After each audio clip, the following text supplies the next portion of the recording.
डेरा बाबा नाथदास पादमोचन में परम श्रद्धेय परम पूजनीय सदगुरुदेव स्वामी रामदयाल जी महाराज की जो 9वीं वर्षीय समागम है उसमें ज्ञान चर्चा सुनने और सुनाने का सौभाग्य प्राप्त हुआ है।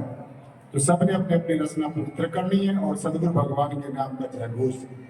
बोलिए संत शिरोमणि श्री गुरु रविदास जी महाराज की। गुरु रविदास शक्ति, गुरु रविदास शक्ति। बाबा साहब डॉक्टर भीमराव अंबेडकर ज्योति, बाबा साहब डॉक्टर भीमराव अंबेडकर ज्योति। और शासन जी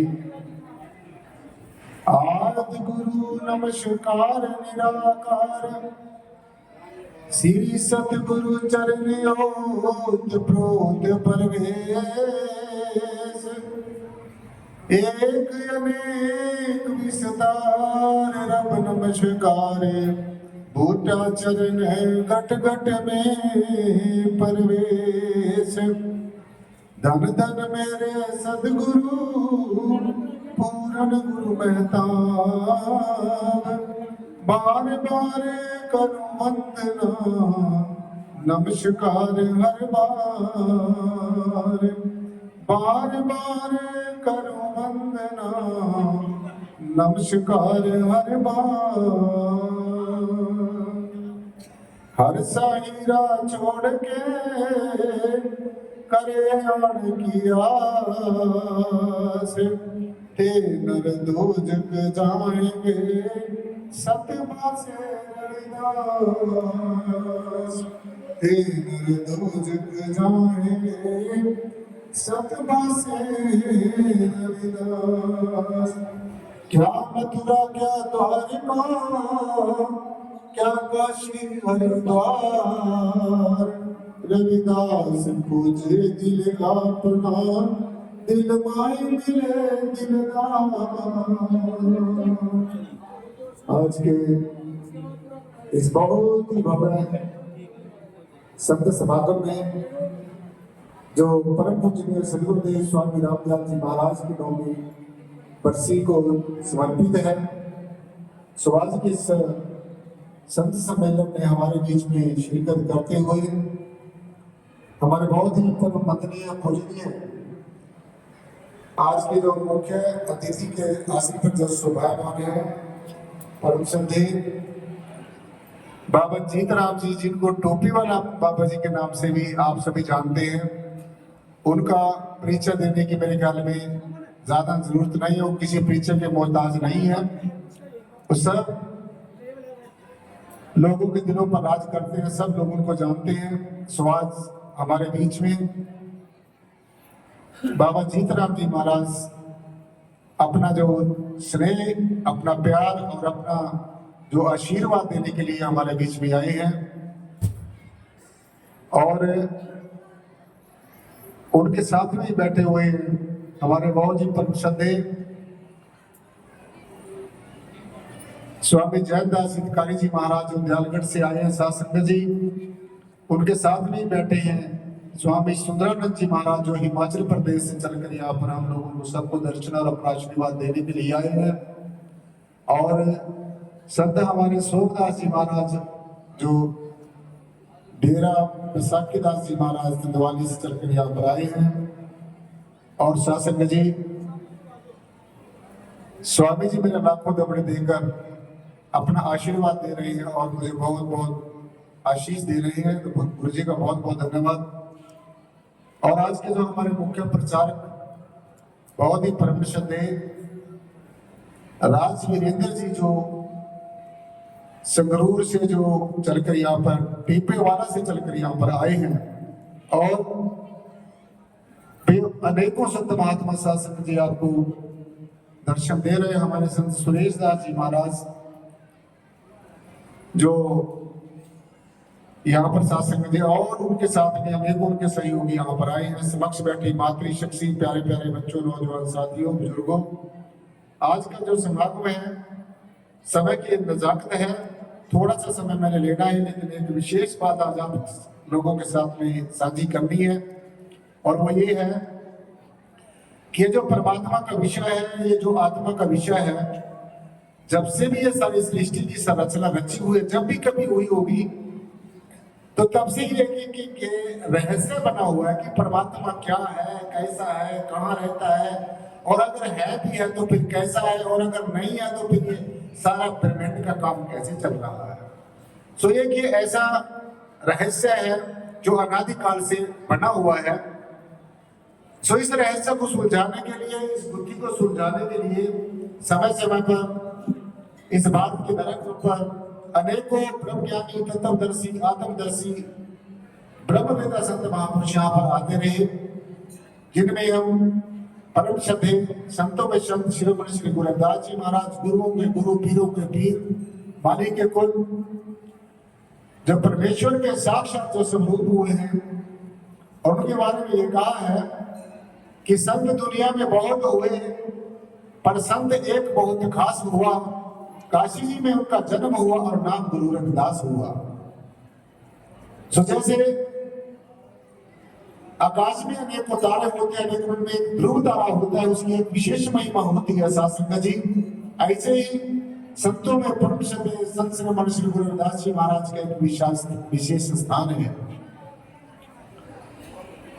सो ऐसे तो हमारे वेदों, शास्त्रों, ग्रंथों, उपनिषदों, पुराणों, महापुराणों में परमेश्वर की उपमा के बारे में, परमेश्वर की स्तुति के बारे में अनेकों बातें कही गई हैं। अपने अपने तरीके से जैसा जैसे किसी ने परमेश्वर को जाना है, पहचाना है, जेता जेता जाना, देता देता बखाना, जो परमेश्वर को जितना जितना, क्योंकि परमेश्वर अनादि है, अनंत है, ना शुरुआत है, ना मध्य है, ना अंत है। परंतु फिर भी जैसे जैसे किसी ने साधना करके, आराधना करके, जेता जेता जाना, देता देता बखाना, जितना जिसने जिसको जाना, जिसने परमेश्वर के बारे में जितना जाना है उतना ही बखान कर दिया है। परंतु कुछ ऐसे संत महात्मा, दाना बिना गिने चुने संत महात्मा इस बात की तरह था, दूसरे देशों में भी ऐसे आए हैं जिन्होंने कंप्लीट और एब्सोल्यूट यानी कि परिपूर्ण ब्रह्म को जाना है, देखा है, पहचाना है, और फिर लोगों को अपना संदेश दिया है, जिनमें हम गुरु रविदास जी महाराज का नाम बड़े आदर और सत्कार से लेते हैं। सो गुरु जी की मैं एक वाणी आपको बताना चाहूंगा, आप हर रोज पढ़ते हैं। ऐसे तो गुरु महाराज ने जीवन के हमारे हरेक पहलू के ऊपर अपनी वाणी कही है, और जो अमृत वाणी है हमारे बहुत ही परम श्रद्धेय यहाँ पे जो मौजूदा गतिशील है, बहुत ही सरल स्वभाव के और सहनशील शासक जी स्वामी सुंदरानंद जी महाराज मेरा बहुत बहुत लाखों दमन देकर सत्कार कर रहे हैं।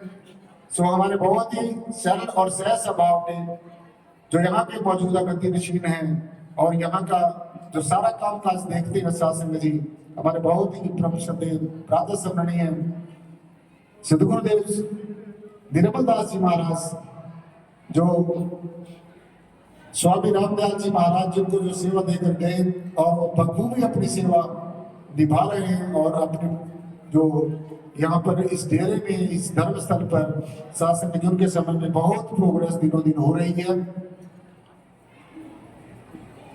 सो मैं आपको बता रहा था, गुरु जी की वाणी ध्यान से सुनी है।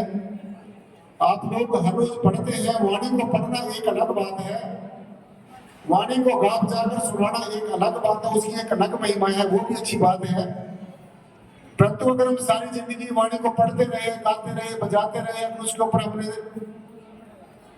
क्या कहते हैं अमल ना किया, वैसा हमने ना समझा, तो मेरे ख्याल में उतना ज्यादा फायदा होने वाला नहीं है जितना हम चाहते हैं। सो इसलिए यह करनी का खेल है, नहीं बुद्धि का विचार, कथनी छोड़ करनी करे तब पावे कुछ सार। ये जो संत मत है, ये जो अध्यात्म है, ये करने धरने का विषय नहीं है, परमों के कर्म कांड करने का विषय नहीं है, गाने बजाने का विषय नहीं है, लोगों को और जाने का विषय नहीं है, ये करने का विषय है। जैसा हमारे गुरुओं ने कहा, जब तक हम ऐसा नहीं करेंगे तब तक वो हमें अवस्था नहीं मिलने वाली है। तो जो ये बुद्धि, जो ये रहस्य जन्म जन्मांतरों से उलझा हुआ है, परमात्मा क्या है, कैसा है, तो इसको स्पष्ट करने के लिए परम श्रद्धेय संत शिरोमणि श्री गुरु रविदास जी महाराज ने लेकिन अपनी पावन जो मुखारविंद से उनके वचन जो निकले, जो अमृत वाणी है, वो ध्यान से सुननी है। गुरु जी ने कहा, जब उनसे पूछा, जिस समय में गुरु जी से उस उस समय के जो धर्म के ठेकेदार थे, जो ये कहते थे कि धर्म के ऊपर, अध्यात्म के ऊपर सिर्फ हमारा ही अधिकार, उन्होंने एक सवाल किया गुरु जी से और ये कहा कि परमात्मा क्या है, कैसा है, कहाँ रहता है, क्या तुमने कभी देखा है, और अगर देखा है तो फिर कैसा है, उसके बारे में हमें बताओ। तो गुरु जी ने बड़े प्यार से और सत्कार से परमेश्वर की स्तुति करते हुए, महिमा करते हुए ये वाणी कही, आपने सभी ने ध्यान से सुनना है। एक ओंकार जपो निरंकारी। अब ये देखना आपने कि गुरु जी ने किस चीज का जाप करने के लिए कहा है और आज का जो जीव क्या कर रहा है, ये हमने सबने अपने अपने अंदर झांक कर देखना है कि क्या हम अपने गुरुओं के कहे गए रास्ते के ऊपर बाखूबी चल रहे हैं या फिर हमने अपना कोई अलग तो नहीं फैशन बना लिया है। तो समझना है, एक ओंकार जपो निरंकारी, सब में खेले आप खिलाड़ी, ना सरभंगी ना ब्रह्मचारी, ना पुरुष ना खुसरा नारी, ना ज्ञानी ना ध्यानी भाई, ना मूर्ख ना चतुर कहावे, न बालक न वृद्ध कहावे, रूप रंग रेख नजर नहीं आवे, ना हो जंगम ना हो जोगी, आप ही आप सर्वरस भोगी, सर्वव्यापी सबसे न्यारा, ऐसी लीला है अपरंपारा, ज्योति स्वरूप आप गिरधारी, दास रविदास कहे ब्रह्मचारी। ये परमात्मा की परिभाषा है। अब इसका छोटा सा सीधा सीधा अर्थ हमने समझना है। गुरु जी कहते हैं एक ओंकार जपो निरंकारी, कि हमने पहले जो परमेश्वर निराकार है, जो रंग रूप आकार से परे है, जो कथनी से परे है, जो सुनने से परे है, जो लिखने से परे है, जो ना लिखने में आता है, ना सुनने में आता है, ना बोलने में आता है, जो ना इंद्रियों को ग्रहण करने में आता है, तो ऐसे परमेश्वर के बारे में कहा है कि वो जो निर्गुण है, गुण और अवगुण से परे है, निराकार है, रंग रूप आकार से परे है, ओंकार स्वरूप है, एक ओंकार जपो निरंकारी, सब में खेले आप खिलाड़ी, और जो सबके अंदर जड़ और चेतन के अंदर समान रूप से समाया हुआ है। ऐसा नहीं है कि यहाँ पर भारत में ज्यादा है या दूसरे देशों में कम है, नहीं, नारती घट ना बद जो लिख दी करता, जो परमेश्वर ने ये सृष्टि की रचना कर दी है, या ना घट हो सकती है ना बद हो सकती है, सब में एक समान से खेलता है, सब में खेले आप खिलाड़ी, ना सरभंगी ना ब्रह्मचारी, ना परमात्मा सरभंगी है ना ब्रह्मचारी है, ना पुरुष है ना कुसरा है ना नारी है, ना ज्ञानी है ना ध्यानी है, तो ना मूर्ख है ना चतुर है, ना बालक है ना वृद्ध है, ना रंग रूप है ना आकार है, ना जंगम है ना जोगी है, और आप ही आप सर्वरस भोगी। जितने भी संसार के रस आस्वादन है जो हम इंद्रियों से ग्रहण करते हैं, तो इन सब का रस आस्वादन परमेश्वर पहले खुद चाख कर देखता है, फिर हमें देता है। अब जैसे आप किसी फल का स्वाद चखोगे तो उसके अंदर जो परमेश्वर ने अच्छा समझा है, खट्टा मीठा जो उसमें बनाना उतना ही बनाया है। इसलिए ऐसी महिमा का जो महिमा मंडन कैसे किया जा सकता है, गुरु जी ने सारी चीजें मना कर दी। आप जितने भी ज्ञानी बनते रहो, परमात्मा ज्ञानी भी नहीं है। आप दिन रात आके बंद करके बैठे रहो, परमात्मा ध्यानी भी नहीं है। ना ज्ञानी ना ध्यानी भाई, ना मूर्ख ना चतुर, ना कोई किसी को मूर्ख कहते रहो, अपने आप को चतुर कहते रहो, फिर भी आपके समझ में आने वाला नहीं है। ना मूर्ख ना चतुर का आवे, रूप रंग रेख नजर नहीं आवे, ना रंग है ना रूप है ना आकार है। तो सीधा सीधा समझना है, जिस चीज का रंग रूप और आकार है उसको हम साकार रूप कहते हैं, और गुरु जी कहते हैं कि रंग रूप आकार से परे है। इसका मतलब परमेश्वर निराकार है, निर्गुण है, सर्वाधार है, विश्वाधार है, तत्वों में परम तत्व है, सर्वव्यापी सबसे न्यारा। और परमात्मा की क्या पहचान है कि परमेश्वर परमात्मा परब्रह्म निर्गुण निराकार सर्वाधार विश्वाधार परम तत्व सर्वव्यापी भी है और सबसे न्यारा भी है। अब जब तक हम दोनों तरीके के नहीं समझेंगे, सर्वव्यापी कैसे है और सबसे न्यारा कैसे है, जब हम ये दोनों बातें नहीं समझेंगे तो आप जितने भी बात कर्म कांड करते रहो, नाना शास्त्र पठे लोका, नाना देवता पूजनम, आत्म ज्ञान बिना ही भारत सब कर्म निष्फलम। नाना शास्त्र पठे लोका, हे भारत तू नाना शास्त्र, एक नहीं अनेकों शास्त्रों ग्रंथों का पठन पाठन कर ले। नाना शास्त्र पठे लोका, नाना देवता पूजनम, और एक देवता की नहीं अनेकों देवी देवताओं की पूजा करता रहे। उनसे हमें कुछ ना कुछ जरूर मिलता है, कोई शक्ति मिलती है, कोई चमत्कार हो सकता है, कोई करामात हो सकती है, परंतु जहां तक मोक्ष और मुक्ति का ताल्लुक है, जन्म और मनुष्य उठने का जो हमारा जो सपना साकार करने की बात है, वो तभी होगा साथ संगत जी जब हम इस वाणी के ऊपर ध्यान करेंगे कि सर्वव्यापी कैसे है, सबसे न्यारा कैसे है। सर्वव्यापी सबसे न्यारा, ऐसी लीला है अपरंपार, ऐसी परमेश्वर की रुस्तत है, ऐसी महिमा है, ऐसी गरिमा है। तो ये परमात्मा की परिभाषा है। अब हम जो प्रयास लगाए बैठे हैं, जो हम अपने आप को समझ के बैठे हैं कि हम ज्ञानी हैं, हम ज्ञानी हैं, हम चतुर हैं, हम पुरुष हैं, हम नारी हैं, और भी जितने भी हम बड़ी बड़ी ऊंची ऊंची उड़ाने भरते हैं, जहां लग ये मन जाए भाई तहां लग सोचो माया चाहिए। सब कुछ सब कुछ सब कुछ सब कुछ ये माया है, ये सब त्रिगुणात्मक माया है। इसलिए इससे ऊपर जो उठेगा, अब तो फिर ये सारी चीजें नहीं है, तो फिर क्या है? फिर क्या है? आपको 2 मिनट और आप जो लेने हैं, आप शांति से बैठ जाए सर प्लीज। सो अब गुरु महाराज ने ये सारी बातों का ये कह दिया भी ऐसा कुछ नहीं है, परमेश्वर ऐसा कुछ नहीं है। अगर तुम ऐसा मान रहे हो तो तुम बहुत बड़ी गलती कर रहे हो, या फिर अपनी कोई अपनाई हुई तुम्हारी अपनी एक रीति रिवाज है, एक अपना अपनी परंपरा बनाई गई है। तो अब सवाल ये उठता है कि वो परमात्मा को कैसे जाने, कैसे पहचाने, कैसे हम समझे कि भगवान है या नहीं है। तो मैं आपको सीधा सीधा बताना चाहूंगा कि गुरु जी ने ये कहा है कि रविदास तू कामच फली तुझे का छोए कोई, तो निज नाम न जाने तो भला कहां से हुए। तो आज ये जो जीव है, ये भटकता अध्यात्म में क्यों पड़ा हुआ है, ये क्यों भटक रहा है अध्यात्म में? इसलिए भटक रहा है कि इसने अनेकों नाम तो जाप कर लिया, अनेकों नाम सुन लिए, अनेकों नाम पढ़ लिए, लेकिन जो गुरु जी ने कहा जो निज नाम है, जो हमारा अपना आप है, जो हमारा स्वयं का स्वरूप है, उसकी तरफ इसने कभी ध्यान नहीं दिया। इसलिए परमेश्वर परब्रह्म निर्गुणाकार सर्वाधार विश्वाधार परम तत्व मालिक कुल परमात्मा हमारे साथ ऐसे रहता है जैसे हमारी परछाई हमारे साथ चलती है, परंतु हम परछाई की तरफ कभी ध्यान ही नहीं देते। इसलिए ये जो परमात्मा है, परमात्मा का अंशरूपी आत्मा है, ये कहीं दाएं बाएं से, ऊपर नीचे से, या दाएं कहीं आकाश से, कहीं से हमारे पास नहीं आएगा। ये हमारा अपना ही स्वरूप है। ये बाहरमुखी कर्मकांड करने से कभी भी नहीं आपको इसकी अनुभूति हो सकती।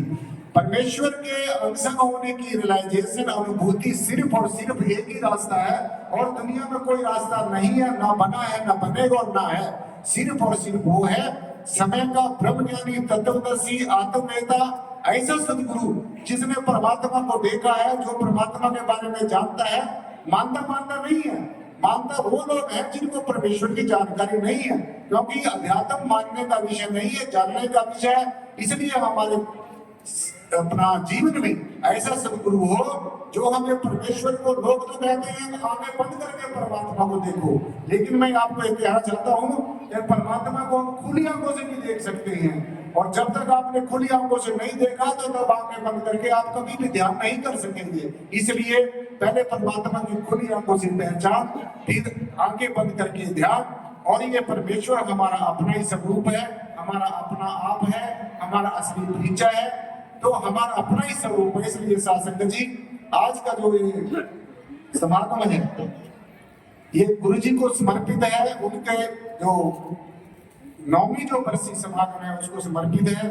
और यहाँ की जो सभा है, हमारे बहुत ही आदर और सम्मान के लोग अमरनाथ ग्यासरा जी जो यहाँ की सभा के जो प्रेसिडेंट है, अध्यक्ष है, और यहाँ की जो और सभा के जो सदस्य हैं जिन्होंने इतना बड़ा अच्छा उपराला किया है। और सबसे बड़ी बात, मेरे जो बगल में खड़े हमारे बहुत ही आदरणीय, बहुत ही हमारे परम श्रद्धेय जो है मास्टर रमेश कुमार जी, जो आज का जो स्टेज का संचालन बहुत ही सुचारू ढंग से करते हैं। हर एक प्रोग्राम में हम इनको देखते हैं, संचालन का बहुत अच्छे ढंग से ये सारा मेंटेन करते हैं। तो गुरु महाराज की इनके ऊपर ऐसी अपार कृपा बरसती रहे। तो सारे संत समाज को ऐसे ही सत सत नमन करते हुए, प्रणाम बंदगी करते हुए, और सारे जो साध संगत है उनको एक बार ये फिर ये बात कहते हुए कि पहले परमात्मा को जानो, पहचानो, पहले खुली आंखों से देखो। ऐसी युक्ति भी है जो खुली आंखों से भी भगवान दिख सकता है। गुरु जी ने देखा होगा तभी कहा तो ही मोही मोही तो ही अंतर कैसा। तो अगर हमारे गुरुओं ने देखा है हमने भी देखना है, जानना है, पहचानना है। ये बाहर मुखी जो बातें हैं, छूट उठना है। तो इन्हीं बातों के साथ एक बार फिर यहाँ की सभा को बहुत बहुत धन्यवाद देते हुए मैं अपनी वाणी को यही विराम देता हूँ, क्योंकि समय बहुत स्पीड से भाग रहा है। जो शासन में जी बोलने में कोई त्रुटि हो गई हो उसके लिए बार बार क्षमा का याचक, और एक बार सतगुरु भगवान के नाम का जय घोष जयकारा। बोलो श्री शिरोमणि श्री गुरु रविदास जी महाराज की। गुरु रविदास शक्ति, गुरु रविदास शक्ति। बाबा साहब डॉक्टर भीमराव अंबेडकर ज्योति। जय गुरुदेव, जय गुरुदेव, जय भीम, जय भारत, जय संविधान। बहुत बहुत धन्यवाद।